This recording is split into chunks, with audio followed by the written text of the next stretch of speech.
Hello, everyone. Welcome to Avaya's Healthy Aging Curriculum. I am Andy Anderson. My partner, Ike Allen, and I are teachers, mentors, and the co-owners of Avaya University. Avaya is the creator of over 1,000 books, films, courses, teachings, and other supportive resources. Thank you so much for being here. Our fellow teacher, Sachin Patel, is here today to talk with you about how to create a living legacy. I love this. Sachin is a father, husband, philanthropist, functional medicine practice success coach, international speaker, and best-selling author. And I love his philosophy. It is that the doctor of the future is the patient. And he is actively doing whatever it takes to keep people out of the medical system by empowering them through education, through self-care, and remapping their mindset. So thank you so much for being with us. It's my pleasure. Thank you, Andy, for having me. I'm excited to have this conversation with you. Right back at you. So let's dive in. What is a living legacy? All right, great question. So I get this quite often because it's a term that most people haven't heard. We often hear about people leaving a legacy behind for their family. And when we think of that, we think of wealth and finances and real estate and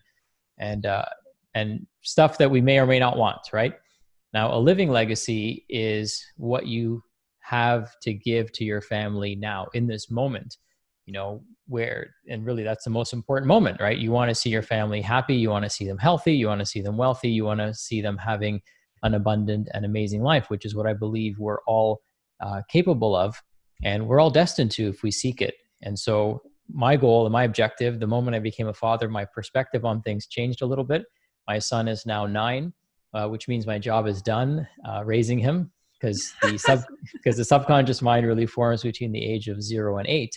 And so the values and, the belief systems and the experiences that we install into him at this age are very influential in terms of determining his worldview. So as I became a father, I realized that it's not about what I leave behind when I'm gone. It's about what I'm able to and capable of giving my son while I'm here, and teaching him the things that I know now, and training him and really showing him, not so much even teaching him, but just showing him. And by showing him, he's learning these things at an unconscious and subconscious level, which means that he will do these things at an unconscious and subconscious level as an adult. Now, sometimes this is something that is essentially unknowingly weaponized against us, our subconscious belief system. And if we don't have the right person installing that belief system, or unconsciously installing a belief system, they're basically passing down generational misinformation, so to speak, or generational values that are no longer relevant. And so by actively, exposing my son to the right things, we're able to install a worldview into him that makes him a more positive person, that makes him a more uplifting person, a person that tries to constantly add value into the world. And that's really what a living legacy is.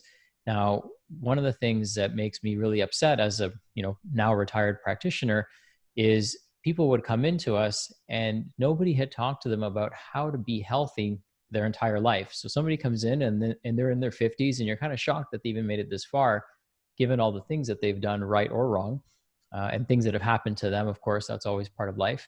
But you're amazed at how much resilience the body has, even without an owner's manual and without people knowing what they're doing for an entire lifetime. So my thought process was, imagine that you didn't have to learn how to eat after you got cancer, or after you had a heart attack, or after you got diabetes. Imagine you knew this information, not just how to eat, but how to think, how to move, how to digest, like all the things that we should know how to do that nobody's ever taught us. Like, imagine we knew how to do these things from a very young age. Imagine the life that we could create for ourselves, and imagine the legacy that we could live, and also the legacy that we can also then leave behind. Beautiful. I love it. And your son is a lucky boy. Well, we're lucky parents. He's taught us so much more than I believe we've taught him up to this point. Yeah, I have two beautiful stepdaughters. So Ike is their father. I'm their stepmom, and yeah, they're, almost 12 and 15 now. And yep, the lessons continue and on both ends. And absolutely, I love that. So let's talk a little bit about your philosophy of the doctor of the future is the patient. I love this. And we were talking a little bit about this before we actually started the interview, that what an empowering philosophy to live by. And I really resonate with that. So why is that your philosophy? Well, if we actually understand the magnitude of our healthcare crisis, then you actually start to realize very quickly that the only solution is for people to know how to take care of themselves, not to delegate their health issues onto somebody else. Now, there's always going to be a time and place where we need a practitioner, but let's, push that time out way into the future, or as much as we can. And also let's try to live a life that creates health instead of one that's avoiding disease that eventually then creates that disease. So ultimately, like, we want the only solution, the only practical solution that's sustainable, that's affordable, that actually produces the result that we're looking for is people knowing how to take care of themselves. And not after they get sick, but long before they get sick, right? We don't study for the test after we fail the test, right? We perform what's required for us to be able to create resilience in our body. And we have a duty to our body to learn how to take care of it. And I believe, whatever you want to consider this, but I do believe that we intentionally omit this type of information from the academic system because, think about it this way. There's three things that we omit from school. We don't teach people how to grow their own food, which means we can feed them garbage and they think it's food. And we can manipulate food labels and ingredients and all kinds of stuff and, divert the emphasis of what food is. Food is way more than calories, but we can divert people's attention and fool them into thinking that that's all food is a single dimensional item that you just put into your mouth and it magically turns into a new human. I mean, think about it. It's pretty amazing, right? So people don't know how to grow their own food, so we can feed them garbage. And when we feed them garbage, there's no way that they can think clearly. There's no way they can have a full human experience because they're either in pain or they're inflamed or they're not expressing human consciousness because they're expressing pain. And you can't be expressing both aspects of your life, optimally, unless there's balance there.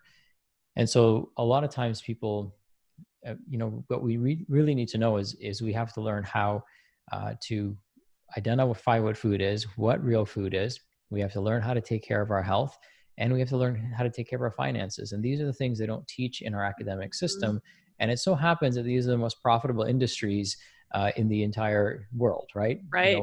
Agriculture and chemicals, of course, is part of agriculture. And then you've got the financial system and you've got, the medical system. And if all we did was teach people how to take care of these three things, unfortunately or fortunately, our whole economic system would crumble. So our economy and people's paychecks and the stock market depends on people being sick, depends on people not knowing how to take care of themselves financially. And it depends on us not knowing how to grow our own food, because imagine the transformation that would take place if people started doing this and started learning this. I mean, that's essentially what I believe is required. And if you can get those three things in alignment and have a conscious understanding, even an elementary understanding, right? I could teach people what they need to do over the course of about 6 to 8 hours. It doesn't have to be, you don't have to have a medical degree to know how to take care of yourself. Right. Right. Yeah, it's it seems actually like very simple. Yeah, it should. You would think that we wouldn't have to rely on someone who went to school to be a more healthy human, like overall, right? You would think we would innately be able to figure this stuff out, or just with a little bit of basic education. So yeah, and I love that you mentioned finances, because I was thinking that before you, wondering if that was one of the three things, because that is so true. Like, just it's not talked about. It's not. Oh, it's a big problem for sure. So. Well, I mean, it's either a major oversight or it's done intentionally. Right. Right. Yeah. And I would imagine it's hard to overlook something like that. Yeah. It's a tough one. We do a lot of talking about money with the girls, and Ike in particular is just, it's a constant conversation of numbers and understanding all the aspects of it in the world of, healthy aging for anyone of any age, being able to take care of themselves, obviously their physical body, their financial well-being, all that stuff. So anyways, a little side note, but. Well, no, I think finances is a very important topic when you're discussing aging, right? Imagine I came home one day from a conference. It was a biohacking conference, and they were talking about longevity and stuff. And I came home with the realization that I'm probably going to live 20 years longer than I think, with all the technologies and things, if I choose to. And if you choose to, this is the direction things are going, and that we'll probably live about 20 years longer. And so I was thinking about my teeth.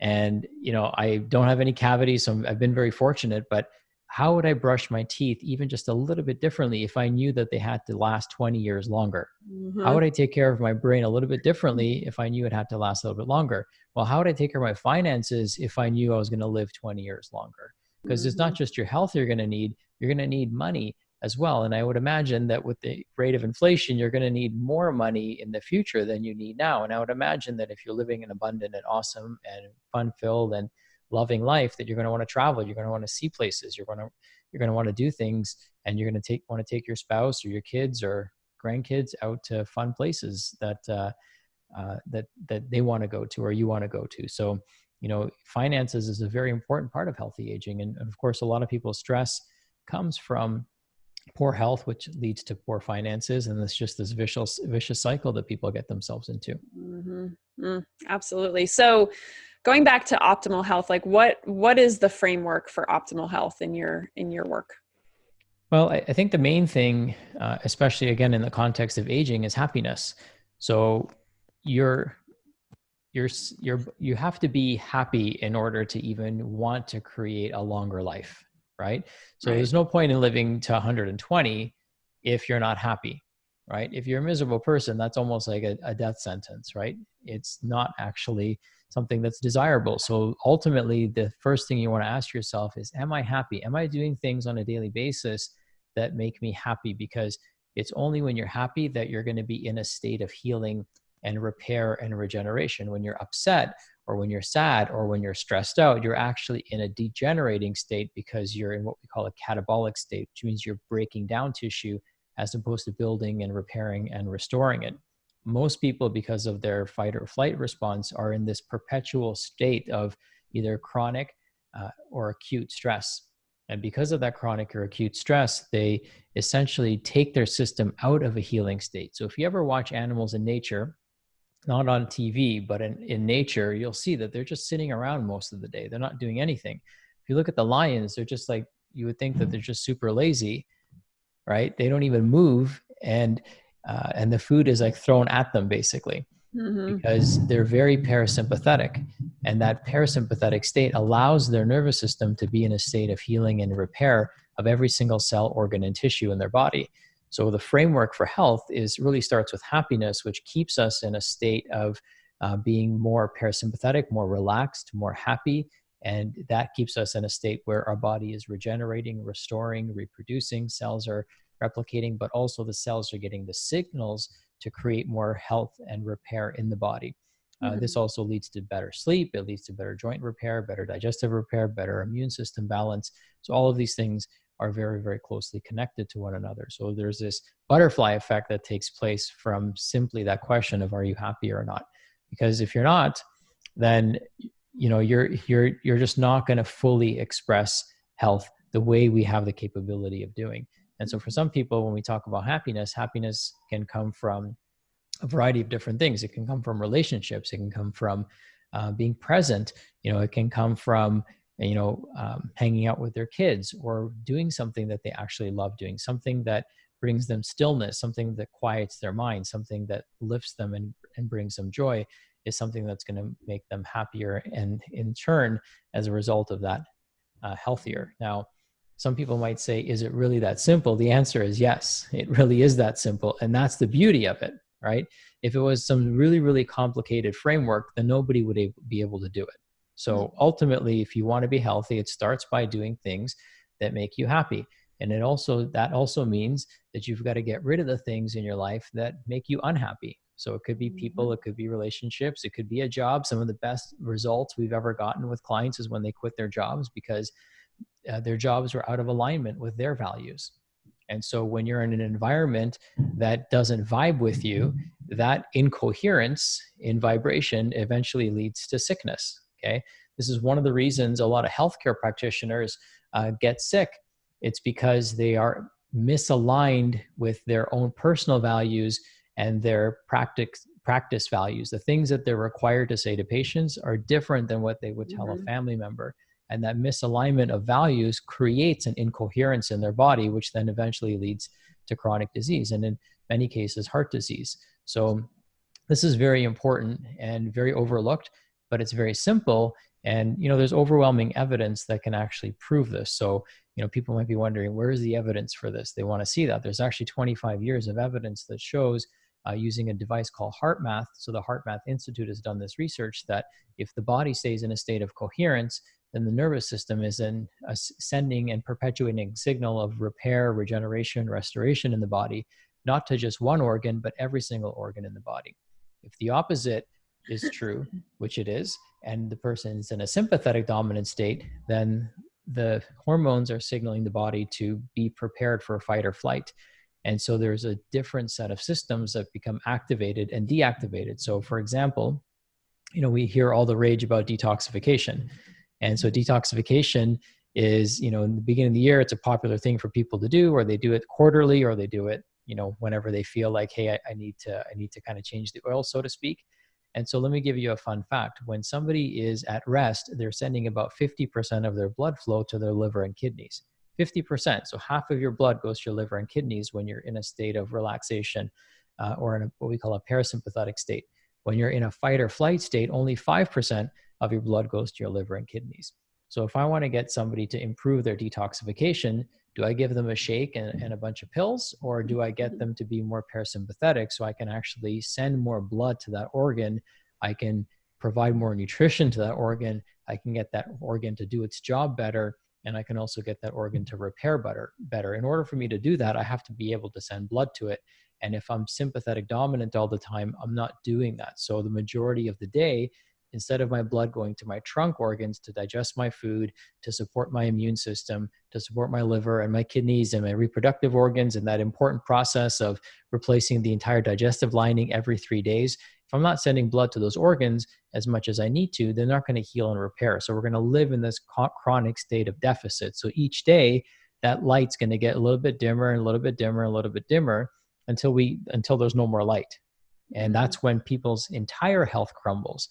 Somebody might start off with one diagnosis, but then you start to see that the diagnoses and the problems start stacking on top of each other. And it's because all of these organs are breaking down, simultaneously, because they've been breaking down simultaneously the entire time. Fascinating. I love it all. I love all the connection to, right, the INCO, like not being congruent with what you believe or what you're telling your patient, and like all of that. And anyone watching right now, you don't have to be a doctor to have that, take an effect on you wherever you feel like out of alignment in your life, and, out of that place of wholeness or integrity that absolutely can connect to your physical health. I love that. So what about the word prevention? I know this is a word that you tend to avoid. Why do you avoid that word? Well, when I think about a marriage, or when I think about starting a business, I don't operate that business to prevent bankruptcy, or I don't go into that relationship or get married to someone and live out a marriage that is just barely trying to prevent divorce, right? I'm trying to create something. And as we all know, what we focus on expands. And if you're eating a meal and somebody asks you, hey, what disease is that meal preventing? How many different diseases are you going to try to prevent, right? I mean, is there really a different diet for cancer, and a different diet for heart disease, and a different diet for diabetes? I mean, so what if you're eating an anti-diabetes diet? Is that not protecting you from other diseases? I mean, it kind of should, right? So there should be, and there's no one right diet for each person, right? So I don't want to make any blanket statements. We do have bio-individualities, and that's beyond the scope of this conversation. But, your blood type, your microbiome, like, a certain degree, your genetics, like these things, these variants come into play and are deterministic in what's ideal for you. But it doesn't really have to be as complicated as we try to make it. So I really think that simplicity is the key, right? Simplicity is the key to finding, to actually creating optimal health. And so when we think about the word prevention, what we actually focus on, we create more of, right? So if I'm trying to prevent you about thinking of, if I'm trying to prevent you from thinking about a pink elephant, what are you thinking about right now? Pink elephant. You're thinking of a pink elephant, and we didn't even talk about pink elephants. So where did that come from, right? So the more we get people thinking about the same thing over and over and over again. So here's like a little fun fact about how the mind works. What we focus on expands. And what we get multiple people to focus on expands rapidly and exponentially. So if I want to create more cancer, what do? I create more awareness about cancer, and I get people thinking about cancer more and more and more. And the more they think about it, the more they fear it, the more they actually create it in their body. Okay, so awareness is actually weaponized to create the disease more. That's how the mind works. Okay, like I have to be careful when we have a conversation with my wife and I, because people call us and they're really sick, and I don't want my son to think that everyone out there is sick. Right. So it's easy to embed those things, and so the word prevention is actually counterproductive to being vital and being healthy. Right? The focus should be, how can I get as healthy as possible, not how many diseases am I going to try to prevent, because then you're always on the defense. Right. And when you're on the defense, that's a sympathetic state. Now, I'm not saying you got to be in the offense, but at least you got to be in a positive position, right? When it comes to your health. So prevention is actually a huge misnomer, and it's something that is actually counterproductive to people, because they're actually using their mind to work against them, because they're just constantly thinking about these things over and over again. And so because the same blood goes everywhere, you really want a healthcare strategy that heals every organ in your body, right? Not one that prevents the disease or dysfunction in just one organ. That's impossible. God would not design you that way. He wouldn't design you so that one way of living makes only one system healthy. The way of living that's right for you would make every system in your body healthy, and the way of living that's wrong for you would and should destroy every system in your body. Right? How could it possibly be any other way? I love it. And I love that you also said that there's no one diet for anyone, because it's that seems to be something that I tend to grapple with, my background as a nutrition, and there's just not, no matter how much is out there in the world saying that there is this one magic diet for every human being on earth. It's like, we are all different. And I'm so glad you said that. So key. Yeah, and one thing I will say is if there ever was a magic bullet for the digestive system, it would be fasting. I think that it's hard to agree on what people should be eating, but I don't think if you polled scientists and you polled people who are experts in health, that they would disagree that not eating is probably good for everyone for a certain window of time. So we can at least start there, right? Where exactly. What can you avoid? Like, that's the one thing. People are like, oh, what should I eat? I have autoimmune disease. What should I eat? And I tell them, listen, the first question you should be asking is, how long should I not be eating for?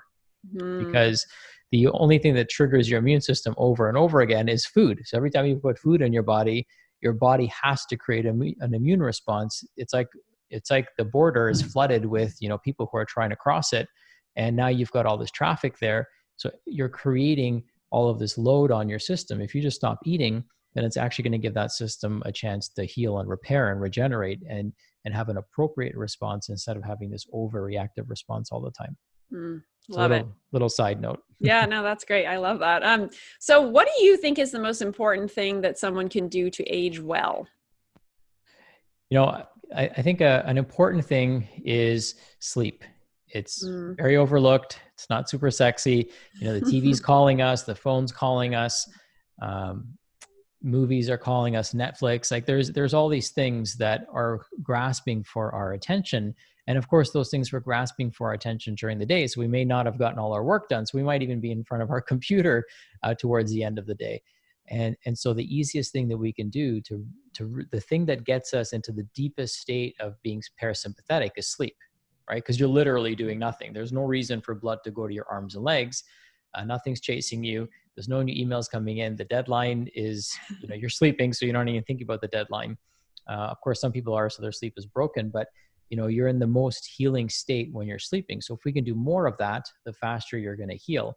And one thing that's important to note about sleep is that in many cultures where they don't have like a lot of artificial lighting like we do, insomnia is a non-issue. In some cultures, there isn't even a word for insomnia.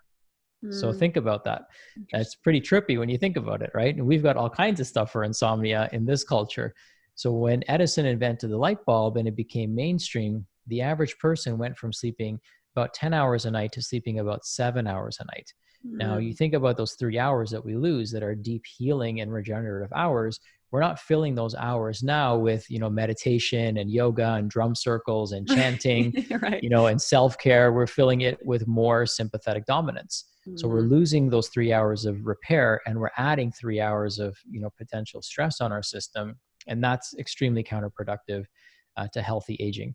And, people say, oh, as I get older, these things break down. Well, as you get older, you should also be getting wiser, right? And, learning that, hey, health is really simple. And these are the simple things that I can do that really move the needle for me.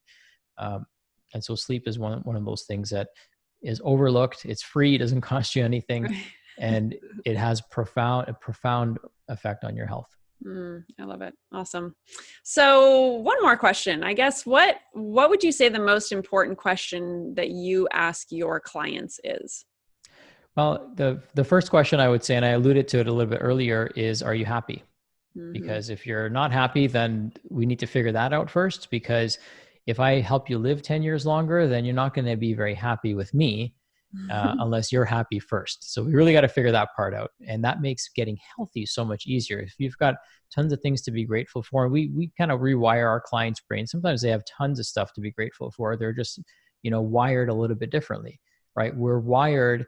It's interesting. If you watch the news by accident, I hope, but if you ever catch the news, I just came back from Maui, and of course in the airports they have, the news playing and stuff like that. So you catch wafts of what's going on. Apparently, Donald Trump is being impeached. I don't know, like that's kind of the gist of it that I caught for a few minutes. And so, you start to realize when you pay attention how television is used. It's called programming for a reason. So we're conditioned to think, based on television, that our life isn't as bad as some of the negative stuff that's going on in the world. So we're willing to tolerate a super high level of stress because what we're being exposed to is extremely high. And so we can normalize our lives because we say, oh, it's not that bad, right? So if we show pictures of starving children, then, our situation is probably never going to get that bad, right? But we can normalize how bad our situation really is, or we don't realize how bad it really is. And so this is a challenge for people, and because it weighs in on their emotions, it weighs in on their happiness. Okay.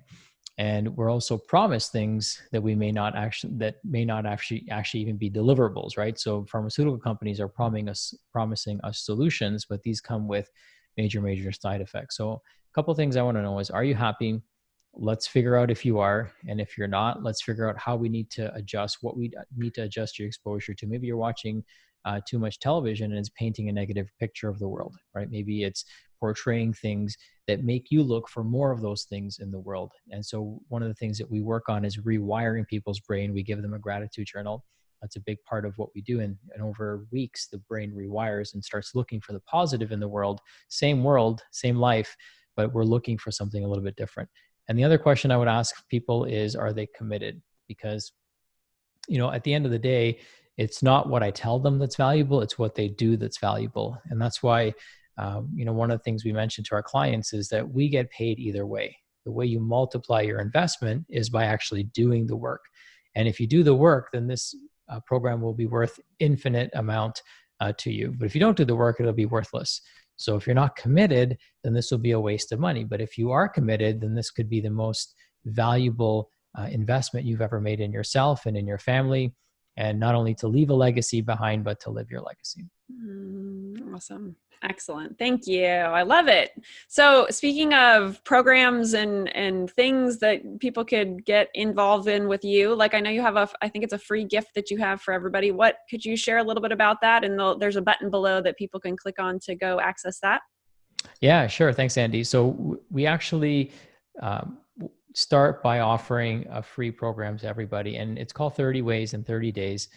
And what we do is we give away our 30 best tips. So if you were to come in and see us as private, highly personalized clients, or if you were to work with us in a group type of setting, or even if you were to have a casual conversation with me in my backyard, these would be the 30 things that I would tell you to start with, because these are the things that you're going to have to do if you're committed to getting healthy. So we teach you about, how to, what's in a good water filter to use and why you should filter your water, and a shower filter to use. We tell you about what toothpaste you use. I'm 42, don't have any cavities. So I might know a thing or two about taking care of my Mhm. teeth. We teach you the importance and value of, let's say, cold showers. So we give you really simple, really practical, pretty much free solutions that you can start with that are not only going to help you, but they're going to help your family members as well. And Mm. that's what we want. We're going to create a healthy home, not just a healthy human. And again, because we're creating that legacy. So we're going to give you things that are going to have an impact on you and your family members. And what we find is that when people do this, 80% of their issues go away. And so many times people don't actually need us, and they become their own best doctor, so to speak. Mhm. And the other 20% might need to dig a little bit deeper. They might have severe deficiencies, or they might have bacterial overgrowths, or they might have significant genetic challenges because they don't process toxins the same way as everyone else does. So there's these nuances that we can work on one-on-one. And when that person comes and sees us, if they're doing those other 30 things, then they're going to get way better results, and they're going to get faster results, and they're going to get deeper results working with us. Awesome. Thank you. Sure. So just, I forgot to mention it, but the link is www.30and30.org/healthy-aging. So you can check that Excellent. out, click on the link, and it's absolutely free. And we're going to share our 30 best tips with you. Awesome. Thank you so much for that. I really enjoyed this and your work and your enthusiasm for what you do. It totally shows. I appreciate everything. And are there any last insights? Anything else you want to leave everyone with before we wrap up? Well, I want to say thank you. If you're listening to this point, then I appreciate you, and I love you because I am you. And I hope that you find some value in this, something that you can apply almost immediately. Check out the tips. They're going to give you a lot of direction, and it's going to drip the information to you so that you can make these small changes and impact not just yourself, but people around you, and share this. Andy's doing some great work, so share this with your friends, and let's support her work, because I truly believe the world needs to hear this now more than ever. Awesome. Thank you. Thank you for doing Thank you. this. And thank you everyone again for tuning in, for watching, for showing up for yourself. And we'll see you again soon. Take care, everybody.